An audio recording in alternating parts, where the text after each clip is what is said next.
নমস্কার, story officially চ্যানেলে আপনাদের প্রত্যেককে স্বাগত। আমরা অনেক দেবদেবীর পুজো করি, কিন্তু কোনো দেবদেবীরই মাথার মধ্যে দুধ, জল, দই এগুলো ঢালতে হয় না। কিন্তু শিব পুজো তার মধ্যে একদম আলাদা ধরনের। শিবের পুজো করলেই প্রথমেই শিবের মাথায় দুধ, জল, দই এরকম ঢালতে হয় কেন? কই অন্য দেবদেবীর মাথায় তো দুধ, জল, দই এগুলো ঢালতে হয় না। শিবের মাথায় কেন আমাদের দুধ ঢালতে হয়? এই কেন ঢালতে হয় দুধ, এটা জানতে হলে ভিডিওটি সম্পূর্ণ দেখতে হবে। আসলে সেই বদ্রীনাথ ধামে ওইখানে একজন আরিয়াক নামে একজন মহাপুরুষ ছিলেন। তিনি তপস্যা করছিলেন, কিন্তু তিনি তপস্যা করেই যাচ্ছে। কঠোর তপস্যা করেও যখন ভগবানের তপস্যা করার পর যেই দেবতার তপস্যা করছেন সেই দেবতা যখন তার প্রতি সন্তুষ্ট হয়ে তার কাছে এসে বলে যে তুমি কি চাও, কেন তপস্যা করছো? কিন্তু তখন সে বলে যে আমি কিছু চাই না, আমি কোনো কিছু পাওয়ার জন্য তপস্যা করছি না, আমার ভালো লাগে তাই আমি তপস্যা করছি। কিন্তু দেবতা চলে যায়, কিন্তু তারপরেও সে তপস্যা করতেই থাকে। কিন্তু অনেকবার সেই দেবতা এসে তাকে যখন সেই তার তপস্যার জন্য তাকে কিছু দিতে চায়, তাকে বলে যে তুমি কিছু চাও, কি চাও, তপস্যা করছো, কিন্তু সে কোনোভাবেই কোনো কিছু সে চায় না, কিছু নেয়ও না। যখন এই কথা দেবতারা জানতে পারে, দেবতাদের তখন খুব ভয় হয়ে যায়। কারণ দেবতারা সবসময় তাদের নিজেদের পদের ভয় পায়। তাদের একটাই ভয় থাকে দেবতাদের, যে বোধহয় আমার পদ চলে যাবে এবার। যদি কেউ তপস্যা করে, যদি কেউ বারবার যজ্ঞ করে, দেবতারা ভয় পেয়ে যায়, ভাবে যে আমাদের পদ বোধহয় আমাদের থাকবে না, আমাদের পদ হয়তো সে নিয়ে নিবে। কারণ তাদের থেকে যদি কোনো গুণ কারো ভেতরে থাকে তাহলে সে তার পদ নিতে পারে, এই ভয় তাদের মধ্যে থাকে। কিন্তু যখন নাকি দেবতারা জানতে পারছে যে ওই ঋষি তপস্যাই করে যাচ্ছে, কিন্তু বারবার তার কাছে গিয়েও সে যার তপস্যা করছে সেই দেবতা যতবার তাকে কিছু দিতে চাচ্ছে, কিন্তু সে কিছুতেই নিচ্ছে না, কিন্তু তবুও সে তপস্যা করে যাচ্ছে। তখন দেবতারা ভাবে যে তাদের পদ আর থাকবে না। আসলে ও কিছু নিচ্ছে না ওই ঋষি, এই কারণেই দেবতারা নিজেদের মনের থেকে তারা বানিয়ে নেয় যে আসলে ও কিছু নিচ্ছে না, এই কারণেই যাতে ওর তপস্যার গুণ এতটা বেড়ে যায় যে তখন ও আমাদের পদটা নিতে পারে। তাই আমাদের পদ নেওয়ার জন্যই ও কিছু নিচ্ছে না তপস্যা করে। কিন্তু তখন দেবতারা ভাবে যে এটা কিছু করতে হবে, নাই আমাদের পদ আর থাকবে না। আসলে যদি কোনো ঋষি মুনি যেই হোক, যদি কেউ তপস্যা করে, তপস্যা করার পর যদি ভগবান তার উপর সন্তুষ্ট হয়, যার তপস্যা করছে সেই দেবতা যদি সন্তুষ্ট হয়, সেই ভগবান যদি তার প্রতি সন্তুষ্ট হয় এবং তারপরে যদি তার কাছে কিছু বলে যে তোমার তপস্যায় আমি সন্তুষ্ট, কি চাও, আর সে যদি কিছু চায়, তাকে যদি সেই তপস্যা করার ফল তাকে যদি সেটা দিয়ে দেয়, তাহলে তার তপস্যা করেছে তাই সে ফল পেয়েছে, ওখানেই তার তপস্যা শেষ হয়ে যায়, পূর্ণ হয়ে যায়। কিন্তু ওই তপস্যা করেছে, ফলও পেয়ে গেছে, তাই সেটা নিয়ে আর দেবতাদের চিন্তা থাকে না। কিন্তু যখন কেউ তপস্যা করছে, ফল সে কোনো কিছু চাইছে না, কোনো কিছু নিচ্ছে না, তখন দেবতাদের ভয় হয়ে যায় যে তার মানে ও তপস্যা করে করে কিছু নিচ্ছে না, আরও তপস্যার গুণ বেড়েই যাচ্ছে, এর ফলে ও তো আমাদের পদ দখল করে নেবে। তাই দেবতারা তখন কি করে, শিবের কাছে যায়। শিবের কাছে গিয়ে বলে যে আপনি হলেন দেবাদিদেব, আমাদের দেবতাদের ঈশ্বর হলো আপনি, তাই আমাদের পদ আর থাকবে না, আপনি আমাদের পদ রক্ষা করুন। ভগবান শিব তখন বলে যে কি হয়েছে, বলে যে ওইখানে একজন ঋষি, সে তপস্যাই করে যাচ্ছে, কিন্তু তাকে যখন বারবার কোনো কিছু নেওয়ার জন্য বলা হচ্ছে বা তাকে কিছু চাইতে বলা হচ্ছে, কিন্তু সে বলছে যে তার কোনো কিছু দরকার নেই, সে তপস্যা করছে এমনি, তার জন্য তার কোনো কিছু চাই না।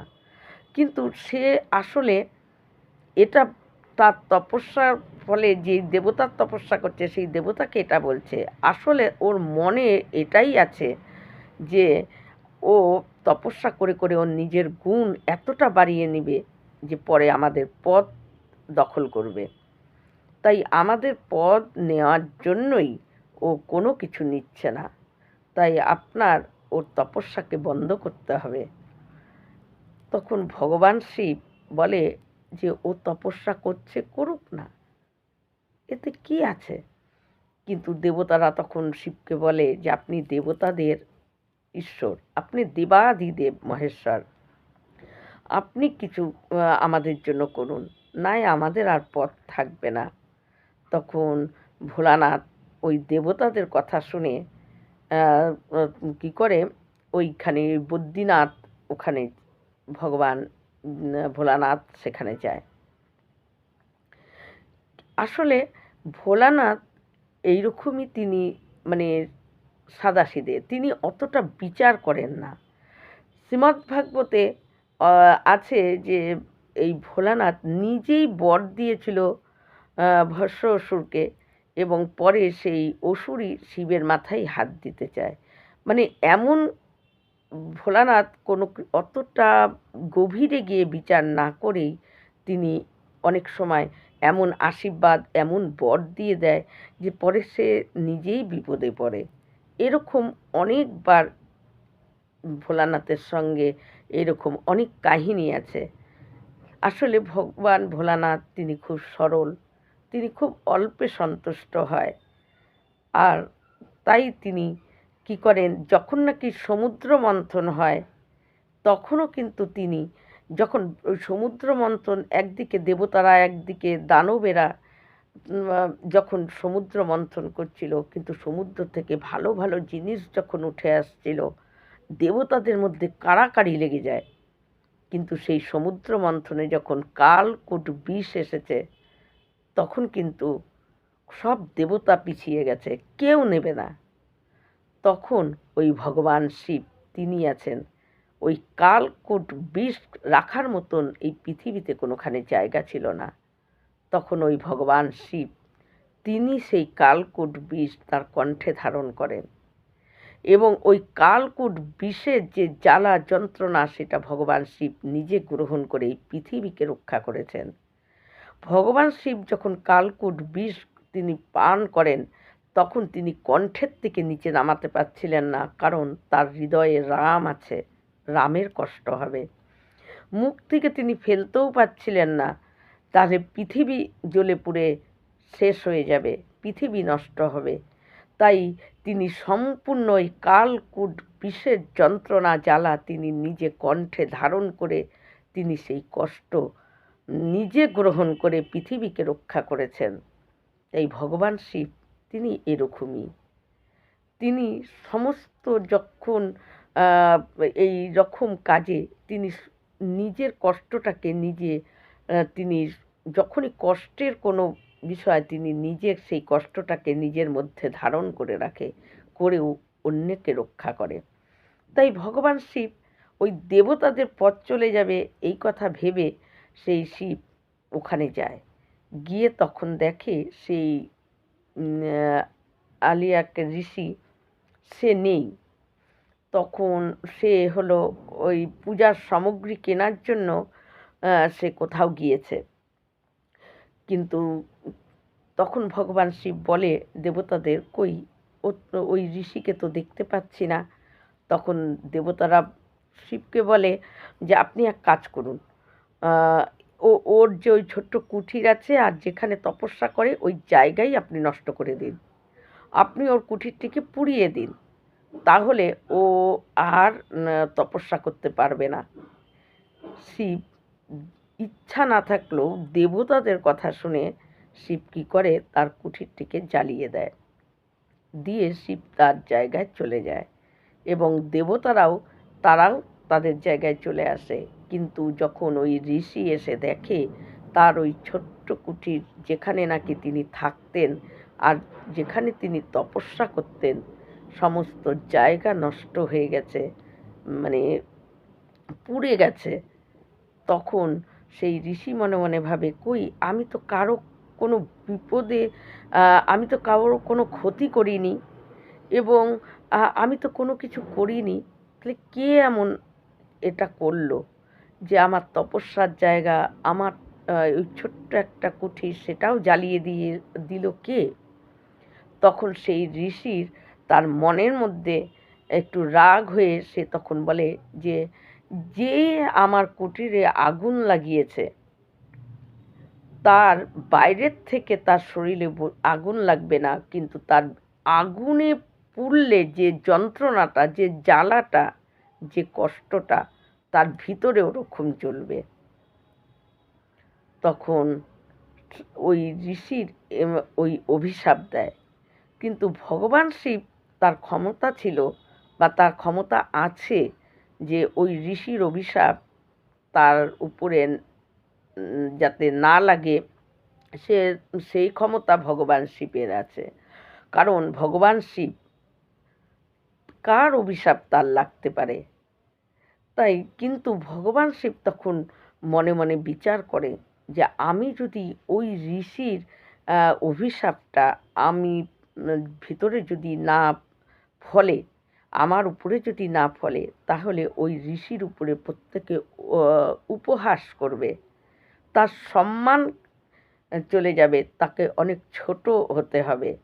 সবাই বলবে, এই জগৎ সংসার ওই ঋষি নামে বলবে যে কেমন ঋষি, আর সে কেমনই বা তপস্যা করেছে যে যার অভিশাপ ফলে না, সে কেমন ঋষি? তাই তাকে কেউ মানে সেইভাবে সম্মান দেবে না, আর সে অনেক ছোট হয়ে যাবে। কিন্তু তার এই মান রাখার জন্য ভগবান শিব সেই ঋষির অভিশাপ তিনি বলে যে আমি গ্রহণ করে নিলাম। আর যখনই ভগবান শিব ওই ঋষির অভিশাপ গ্রহণ করে নেয়, শিবের ভিতরটা বাইরের থেকে কেউ বুঝতে পারছে না, কিন্তু ভিতরে মনে হচ্ছে যেন আগুন, যদি আগুন গায়ে লাগে তাহলে যেই জায়গাটা মানে যেমন জ্বলে, শিবের ভিতরটা সেরকম আগুনের মতন জ্বলে যাচ্ছে। কিন্তু সেই সময় শিবের যে কাছে যারা থাকতো, শিবের সমস্ত মানে নন্দী ভৃঙ্গি এরা সব শিবের সব চালা, তারা নানা রকম ওই বনের থেকে পাতা এবং ফল, অন্যান্য ফল টল এনে বেটে টেটে তারা অনেক রকমভাবে শিবের গায়ে লাগিয়ে এবং ঔষধি তৈরি করে শিবকে নানা রকমভাবে চেষ্টা করে যে যাতে তাদের ভগবান শিব যাতে সুস্থ হয় এবং তার যাতে জ্বালা কমে যায়। তারা অনেক রকম চেষ্টা করার পরেও কিন্তু ভগবান শিবের তার ভিতরের যে আগুনের মতন জ্বলে যাওয়া, সেটা তার জ্বলতেই থাকে। কিন্তু তখন ভগবান বিষ্ণু তিনি সবই জানতে পারেন। তিনি তখন বুঝতে পারেন যে শিব খুব অসুস্থ হয়ে আছে এবং তার খুব কষ্ট হচ্ছে। এই ভেবে ভগবান শিব ভগবান শিবের কাছে ভগবান বিষ্ণু যখন জানতে পারে, তিনি অন্তর্যামী, তিনি বুঝতে পারেন যে ভোলানাথ তার খুব কষ্ট হচ্ছে, সে অসুস্থ, এবং তখন ওই ভগবান বিষ্ণু কী করে ৭৬টি গরু নিয়ে তিনি ভগবান শিবের কাছে আসেন এবং শিবের কাছে এসে শিবকে বলে যে কি হয়েছে তোমার? তখন শিব একটু ভগবান বিষ্ণুকে দেখে সে একটু হেসে বলে যে আমার ভিতরটা মানে খুব পীড়া, মানে খুব যন্ত্রণা জ্বালা হচ্ছে, মনে হচ্ছে যেন জ্বলে যাচ্ছে। তখন ভগবান শিবকে ভগবান বিষ্ণু মাঝখানে বসিয়ে আর ওই ৭৩টি গরুকে সে চারপাশে, শিবের চারপাশে গোল করে দাঁড় করায় এবং প্রতিটা গায়ের বাত থেকে সে দুধ বেরোতে থাকে আর সেই দুধ গিয়ে শিবের মাথায় পড়তে থাকে আর ওই মাথার থেকে সমস্ত দুধ শিবের সারা অঙ্গে লেগে সেই দুধ চলে যাচ্ছে। এই রকমভাবে যখন সমস্ত গায়ের থেকে দুধ শিবের মাথার মধ্যে পড়ছে আর আস্তে আস্তে শিবের সেই জ্বালা, সেই যন্ত্রণা কমতে থাকে আর এদিকে ভগবান বিষ্ণু শিবের দিকে তাকিয়ে সেই অবস্থায় দাঁড়িয়ে আছে। আর তারপরে যখন ওই গরুর দুধে মানে ওই শিবের মাথায় গরুর দুধ ঢালতে ঢালতে মানে গরুর বাট থেকে সেই দুধ শিবের মাথায় পড়ে এবং এইভাবে যখন অনেকক্ষণ শিব সেই দুধ দিয়ে স্নান করে এবং তারপরে তার জ্বালা যখন কমে তখন ভগবান শিব উঠে ভগবান বিষ্ণুকে বলে যে হ্যাঁ, আমার এখন ভিতরের জ্বালাটা অনেক কমে গেছে। কিন্তু এরপর যখন ভগবান বিষ্ণু তখন বলে যে তুমি এখন সুস্থ হয়ে গেছ, তুমি থাকো, আমি এখন আমার জায়গায় যাই বলে বিষ্ণু যখন যেতে চায় তখন ভগবান শিব বলে যে আজকের থেকে আমি নিয়ম করে দিলাম যে আমার পুজোতে প্রথম পদ্ধতি হবে আমার মাথায় দুধ ঢালতে হবে। দুধ, দই, জল এগুলো আমার মাথায় ঢালতে হবে। আমার পুজোর জন্য কোনো কিছু দরকার প্রয়োজন, সামগ্রীর প্রয়োজন লাগবে না, কিন্তু একটু দুধ আর দই, জল এগুলো আমার মাথায় দিলেই তার পুজো সম্পূর্ণ হবে। আর আমি নিয়ম করে দিলাম আমার পুজো যেই করবে তার আমার মাথায় জল, প্রথম পদ্ধতিই হবে আমার মাথায় দুধ ঢালা। কারণ তখন যখন ভগবান বিষ্ণু কে এই কথা বলে তখন ভগবান বিষ্ণু চলে যায়। আর ভগবান শিব এটাও বলে যে যখন আমার মাথায় কোনো ভক্তরা দুধ ঢালবে তখন আমার যে ইষ্ট ভগবান বিষ্ণু তখন সে আমার তাকে স্মরণ হবে আর আমি যখন তাকে স্মরণ করব সে তখন আমার পাশেই আমার দিকে তাকিয়েই থাকবে। তাই আমার ইষ্টকে আমি সেই সময় স্মরণ করব আর আমার ভক্ত যখন আমার মাথায় দুধ ঢালবে আমি তখন আমার ইষ্টকে স্মরণ করব আর ভগবান বিষ্ণু আমি যখনই স্মরণ করব বিষ্ণুও তখন আমার কাছে থাকবে। আর ওই যে ঋষির যে অভিশাপ, সে তার মান রাখার জন্য যে কিঞ্চিৎ অভিশাপ শিবের ভেতরে সে রেখে দিয়েছিল সেই জ্বালাটা ভগবান শিবের কমে যাবে এই দুধ ঢালার জন্য। তাই ভগবান শিবের পুজোতে প্রথম পদ্ধতি হলো তার মাথায় দুধ ঢালা। কারণ যখন আমরা ভগবান শিবের মাথায় দুধ ঢালি ভগবান শিব তখন বিষ্ণুকে স্মরণ করে আর ভগবান শিব যখন বিষ্ণুকে স্মরণ করে তখন বিষ্ণু কি না এসে পারে? তখন বিষ্ণু সেইখানে উপস্থিত হয়। আর ওই যে ঋষি ভগবান শিবকে অভিশাপ দিয়েছিল সেই অভিশাপ কিঞ্চিৎ মাত্র ওই ঋষির মান রাখার জন্য ভগবান শিব তার ভিতরে ধারণ করে রেখেছে। আর যখন কোনো ভক্ত দুধ ঢালে ওই জ্বালাও ভগবান শিবের যে ওই অভিশাপের যে একটু কিঞ্চিৎ জ্বালা ভিতরে থাকে সেই জ্বালা তার কমে যায়। তাই ভগবান শিবকে মাথায় দুধ ঢালতে হয়, এটাই হলো প্রধান কারণ।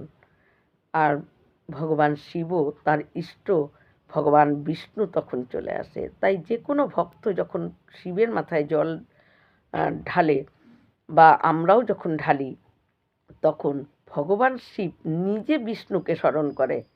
আর তার ভিতর যখন তার মাথায় দুধ ঢালা হয়, তাই ওই ঋষির অভিশাপ যে কিঞ্চিত তার আছে ভিতরে, তার মান রাখার জন্য সেই জ্বালাটাও তার কমে, আর ভগবান বিষ্ণু সেই সময় উপস্থিত হয়। তাই শিবের মাথায় জল ঢালার নিয়ম। এই রকম ভিডিও পাওয়ার জন্য আমার চ্যানেলটিকে সাবস্ক্রাইব করবেন। নমস্কার।